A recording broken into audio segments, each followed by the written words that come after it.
saudara-saudara sekalian yang saya hormati dan saya kasihi. Adalah suatu kehormatan boleh berdiri di mimbar ini untuk berbicara tentang filsafat. Sebuah bentuk pengetahuan yang sudah sangat tua, tetapi masih relatif muda sebagai bentuk subjek akademis di negeri kita.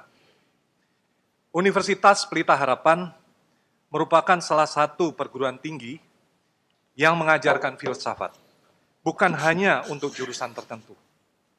Semua alumni, entah itu dokter, insinyur, arsitek, guru, atau sarjana ekonomi, pernah belajar filsafat lewat kurikulum liberal arts dan juga pasca sarjana. Kalau saat ini membahas tugas filsafat untuk era komunikasi digital, saya mengajak berpikir tentang manfaat filsafat untuk publik. Tugas itu tentu tidak mudah, karena harus ditunaikan di tengah zaman yang mulai malas berpikir dan lebih suka browsing dan googling ini. Filsafat sudah berakhir, yaitu mati. Demikian kesalahpahaman yang terjadi setelah Heidegger dan Rorty menulis hal itu. Beberapa kematian atau akhir lain juga sempat diberitakan, seperti kematian pengarang, Barthes misalnya, kesudahan seni, Danto, dan akhir manusia, Foucault. Sudah jauh sebelumnya Nabi sekuler, Friedrich Nietzsche, mengumumkan kematian Allah, dan mungkin awalnya dari situ. Kesalahpahaman terjadi karena akhir atau kematian yang dimaksud para filsuf kontemporer itu sebetulnya adalah cara-cara berfilsafat yang sudah kedaluwarsa. Banyak yang ingin melayat filsafat, tetapi tidak menemukan mayat di dalam peti matinya. Penjelasannya sederhana. Selama manusia berpikir, selama itu filsafat masih hidup, bahkan dilahirkan kembali. Namun, di sini kita pun menghadapi masalah yang lebih pelik daripada wacana-wacana tentang kematian filsafat. Apakah manusia masih berpikir di era komunikasi digital? Apakah arti berpikir di zaman kita? Pertanyaan ini tidak mudah dijawab. Tapi ketika menggariskan tugas filsafat, kita sedang dipaksa untuk menemukan jawabannya. Zaman kita disebut dengan berbagai nama, seperti postmodern, revolusi industri, dan di sini saya sebut sebagai era komunikasi digital. Apa yang menyamakan isi semua nama itu adalah luapan informasi yang diakibatkan pemakaian teknologi komunikasi digital. Di akhir abad ke-20, filsuf dan sosiolog Prancis Jean Baudrillard telah bicara tentang simulakra, yaitu tentang kondisi kita saat ini, ketika realitas telah diganti dengan simbol. Menurutnya, pengalaman kita, politis, ekonomis, psikologis, erotis, tidak lebih daripada simulasi kenyataan. Teks, video, gambar di internet membingkai atau merekayasa peristiwa seolah-olah terjadi. Kita sedang berada di dalamnya. Saat ini, ketika sebagian besar orang menundukkan kepala melihat layar ponselnya, analisis Baudrillard tampak semakin terbukti. Isi Zoom, WhatsApp, TikTok, Twitter terasa lebih real daripada orang yang duduk di depan kita. Kita menjadi gagap menghadapi kelangsungan. Efeknya untuk demokrasi cukup menggelisahkan. Dengan telepon cerdas, ideal-ideal demokrasi seolah dapat diraih. Inilah era ketika siapa saja bisa bicara, seolah dapat mengakses kekuasaan. Dalam komunikasi digital, tidak ada hierarki yang membatasi. Setiap orang bisa menjadi produsen, sutradara, sekaligus expert bagi orang lain. Tetapi persis pada saat ini pula, ketika akses langsung ada dalam genggaman, cita-cita demokrasi terancam luput dari genggaman. Alih-alih mengupayakan saling pemahaman, kerap kali media-media sosial menjadi sarana menyebarkan hoax, berita palsu, dan berbagai kecohan lain dalam bentuk teks, video, poster, chat, atau foto yang mendistorsi kenyataan. Industri kebohongan telah sampai ke ruang privat kita untuk mengkhianati akal sehat dan memancing kebencian timbal balik. Apakah bisa disebut komunikasi jika kita tidak saling mengerti? Apakah bisa disebut demokrasi jika kebohongan merusak komunikasi? Filsafat telah mengemban tugasnya sejak kelahirannya di zaman Yunani kuno. Tugasnya adalah mengajak berpikir. Berpikir adalah mempersoalkan. Sejak awal, filsafat hidup dengan bertanya. Dahulu, dia mempersoalkan mitos. Dalam buku ke-7 The Republic, Plato bercerita tentang para tawanan di dalam gua yang sejak kecil hanya melihat bayang-bayang pada dinding. Mereka percaya bahwa bayang-bayang adalah realitas. Mitos dikritik sebagai realitas semu seperti itu. Di zaman modern, filsafat mempersoalkan ideologi dan bahkan agama sebagai bentuk lain mitos. Saat itu, fiksi masih relatif mudah dibedakan dari realitas. Dalam revolusi digital, ketika luapan informasi mengacaukan persepsi, distingsi antara fiksi dan realitas mulai kabur dan agaknya tidak lagi menarik untuk dipersoalkan.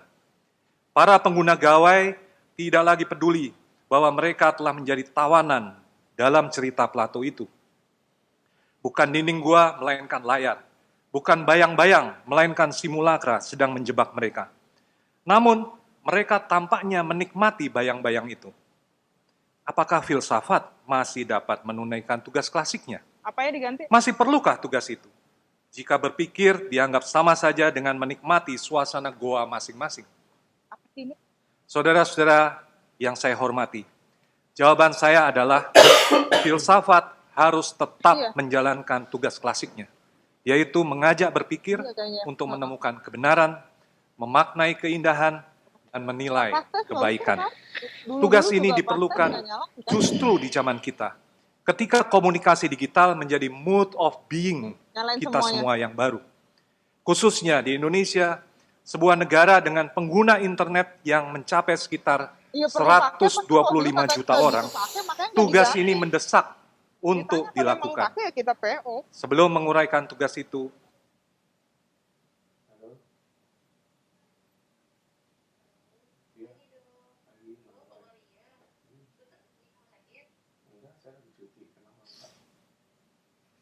kita maksudkan adalah segala sesuatu yang ada. Namun, sebagai persoalan komunikasi, dunia adalah segala sesuatu yang relevan bagi kita untuk kita bicarakan. Istilah dunia digital mengacu pada pengertian terakhir ini. Aliran silih berganti pesan-pesan, gambar-gambar, video-video, atau singkatnya komunikasi-komunikasi, membentuk satu kesatuan yang kita sebut dunia digital. Dunia seperti ini berciri linguistik. Jika kita menyalakan ponsel dan mulai terlibat dalam komunikasi, kita menjadi aktor dalam dunia itu. Dunia itu membedakan diri dari sesuatu di luarnya yang juga relevan bagi kita dalam komunikasi, yakni dunia korporeal atau dunia fisik. Gabungan antara dunia digital dan dunia korporeal dapat kita sebut kompleksitas baru. Dalam kondisi ideal, dunia digital dan dunia korporeal menjaga batas-batasnya dan saling menafsirkan satu sama lain.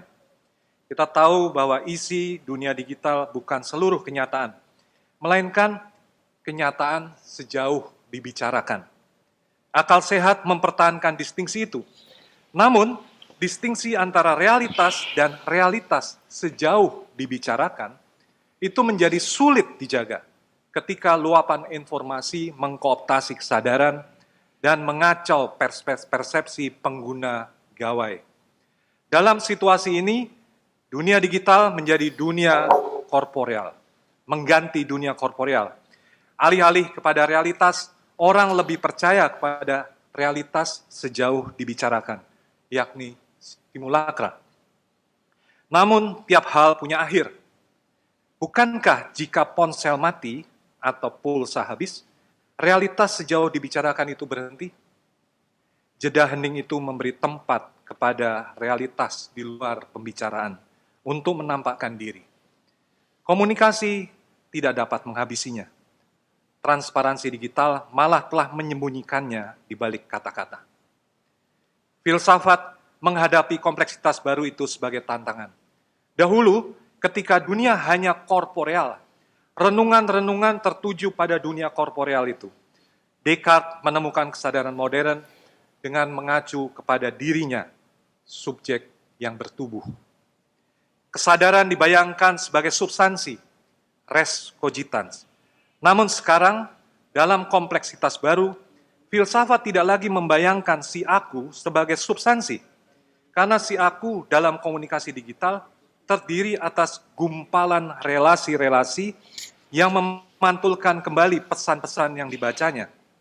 Hal-hal termasuk si aku dalam komunikasi digital bukanlah mirror of nature seperti yang dikatakan oleh Rorty, melainkan sebut saja mirror of communication. Diri bukan substansi, melainkan gumpalan relasi-relasi atau seperti dikatakan oleh Simmel, masyarakat dalam masyarakat. Seperti bawang, tidak ada nukleus di dalamnya, hanya lapisan-lapisan kontingensi yang berujung pada bukan apa-apa. Berapa banyak aku kumiliki jika aku adalah mirror of communication? Adakah yang lebih misterius daripada diri dalam komunikasi digital? Masih adakah subjek moral? Di samping gambaran manusia, secara praktis cara-cara pencarian kebenaran, keindahan, dan kebaikan juga berubah. Mereka tidak dicari dengan refleksi diri di dalam benak, pada daya cerap atau dalam lubuk hati sendiri, melainkan dicari dengan klik ke dalam belantara informasi arahan Google dan YouTube. Akal tidak lagi herois seperti di zaman pencerahan. Api yang dinyalakan Prometheus mulai redup. Akal harus bernegosiasi dengan sentimen dan imajinasi yang berseliweran di dunia maya. Selama 2 perang dunia di abad lalu, filsafat makin menyadari kontingensi akal budi dan mulai bicara tentang faktisitas, keberuntungan, anugerah. Akal membantu untuk mengenal dunia, tetapi ia tidak punya akses langsung ke dunia. Karena akal pun adalah interpretasi yang merangkul kekosongan. Kondisi ini makin benar dalam komunikasi digital. Isi gawai kita tidak mengakhiri, malah menyingkap makin banyak misteri kehidupan dengan tafsir tanpa ujung. Kompleksitas baru itu tidak terpisahkan dari kebaruan komunikasi digital. Ada 3 ciri kebaruannya. Penampilan online seseorang tidak perlu mengandaikan adanya tubuh. Komunikasi menjadi bodiless. Anda berada di sana sekaligus di sini, tetapi tubuh Anda entah di mana. Itulah fenomena dekorporealisasi yang menjadi ciri pertama komunikasi digital. Dalam telepresensi, orang tidak merasakan langsung tindakannya, maka sensibilitasnya jauh berkurang. Salah rasa dan mati rasa menjadi lazim. Tubuh menjangkarkan kita ke dalam dunia, maka tanpanya kita kehilangan berada dalam situasi. Tidakkah komitmen menjadi sulit dalam hal ini? Ciri kedua adalah tercerabutnya tindakan dari teritorium tertentu. Klik atau ketik yang kita lakukan pada layar menghapus perbedaan lokal dan global, karena setiap tindakan memiliki potensi global. Kita mengawasi sekaligus diawasi. Tiap orang potensial menjadi paparazzi bagi yang lain. Fenomena ini kita sebut deteritorialisasi. Lalu, apa arti tempat jika pesan kita bisa ada di mana-mana, tetapi tidak dimanapun? Akhirnya, tindakan seperti klik atau ketik bisa mendahului keputusan kesadaran akibat ketidakberpikiran para penggunanya. Padahal efek tindakan itu bisa sangat membahayakan.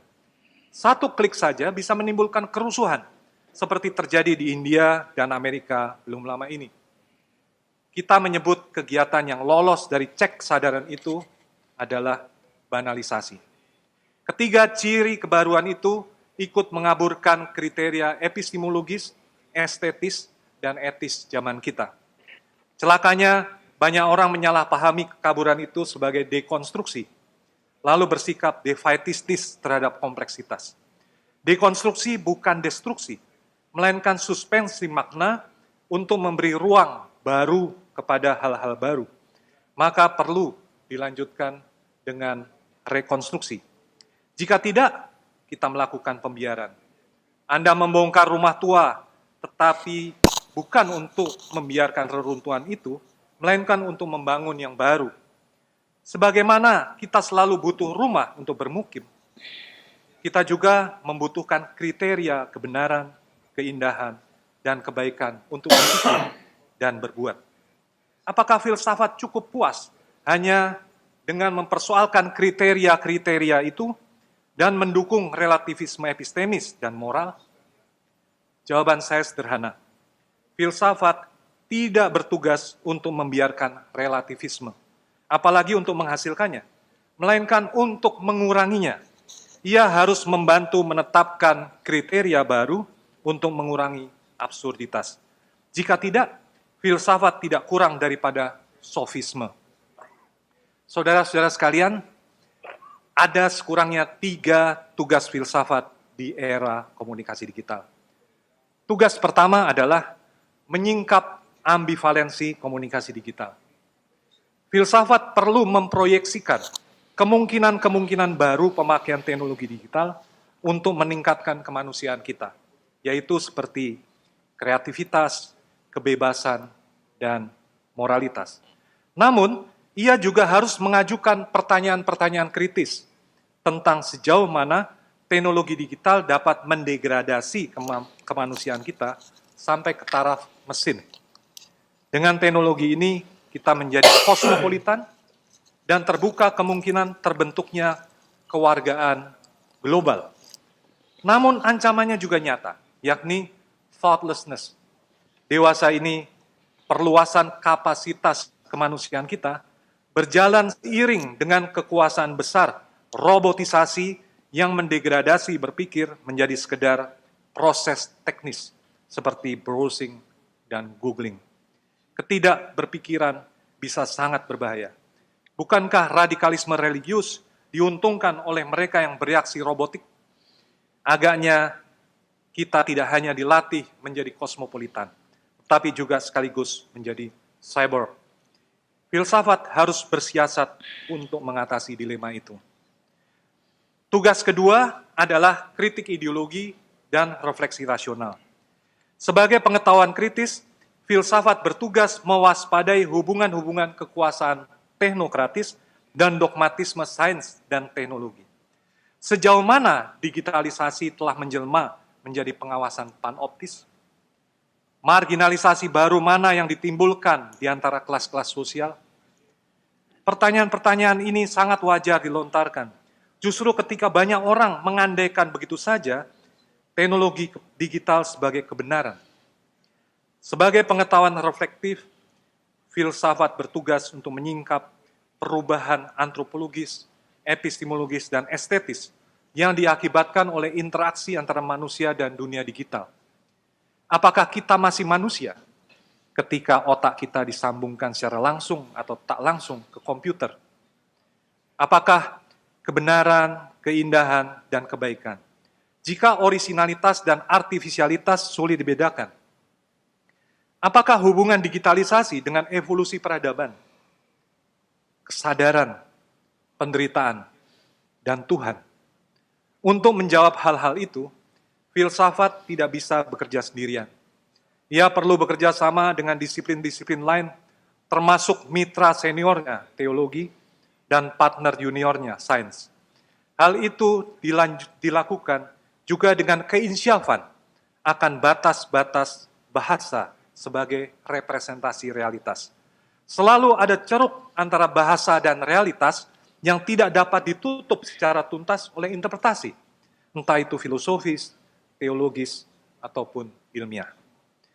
Akhirnya, tugas ketiga adalah memberi tilikan etika komunikasi digital. Etika penting untuk membuat para pengguna media sosial mengalami komunikasi sebagai suatu dunia yang meneguhkan kebersamaan mereka sebagai digital citizens. Saling menghina, mengancam, atau berbohong di media-media sosial menghasilkan worldlessness, rasa kehilangan dunia. Meski selalu chatting, orang tetap merasa sendirian dan terisolasi satu sama lain.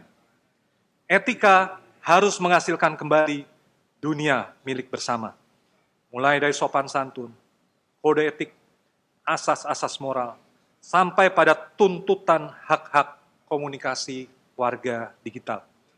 Ia juga perlu memberi kritik atas praktek monopoli perusahaan-perusahaan penambang data. Digitalisasi harus diiringi promosi keadilan. Karena tugas ini mendesak untuk perbaikan perilaku digital, etika komunikasi digital harus diberikan sejak dini di sekolah dan universitas. Saudara-saudara yang saya hormati dan saya kasihi, sebagai penutup, saya telah menyiapkan sebuah catatan kecil. Bukan hanya filsafat yang terbeban dengan ketiga tugas yang baru saja selesai saya ulas. Kita semua terbeban untuk memperbaiki komunikasi digital, sehingga komunikasi digital dapat menjadi sarana untuk saling mengerti. Manusia tidak pernah memastikan komunikasinya dengan pencapaian rasionalnya, karena selalu saja ada inkomunikabilitas dalam komunikasi. Saling mengerti perlu disyukuri sebagai pemberian, anugerah komunikasi. Seperti direnungkan Derrida, ada paradoks dalam memberi. Hidup ini terberi secara bebas, tapi pemberian ini sekaligus mengandung tugas. Dalam bahasa Jerman, hal itu terungkap dalam dua kata, Gabe dan Aufgabe. Kata Gabe, pemberian, menyiratkan kata Aufgabe, tugas. Peristiwa saling mengerti meminta kita untuk mewujudkan kebaikan bersama. Komunikasi digital bukan hanya fakta, melainkan juga mengandung himbauan untuk menyebar kebenaran, menyingkap keindahan, dan berbagi kebaikan. Kita mengupayakan komunikasi, tetapi ia juga adalah suatu peristiwa dengan hasil yang tidak terprediksi, atau seperti disebut Hannah Arendt, suatu reaksi berantai. Kita, makhluk-makhluk rentan, tidak memegang kendali atas seluruh peristiwa komunikasi. Kita hanya perlu mengasihi orang lain dengan tiap kata yang kita ketik di layar. Dan hal itu dibuat nyata dengan inkarnasi ke dalam kehadiran korporeal. Akta non verba. Mungkin dengan cara itu, orang menjadi lebih bijaksana di era komunikasi digital.